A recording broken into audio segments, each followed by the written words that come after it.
Ambulance आइरहेको छ। यहाँ गृह मन्त्रालयका गाडीहरू थिए, त्यसको पनि साइड लाग्न लगाएर गृहमन्त्री आफै खटिएर एम्बुलेन्सलाई पास गर्दै हुनुहुन्छ।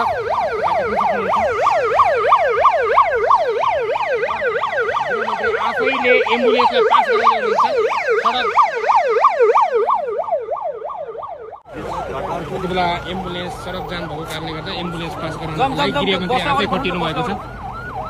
तपाईँ देख्न सक्नुहुन्छ यति धेरै जनतालाई माया गर्ने जनप्रेमी नेता मन्त्रीको रूपमा नेपालले पाएको छ। गाडी सबै साइड लगाइदिनु। तपाईँ अलि हटिदिनु कसरी तपाईँ हटिदिनु।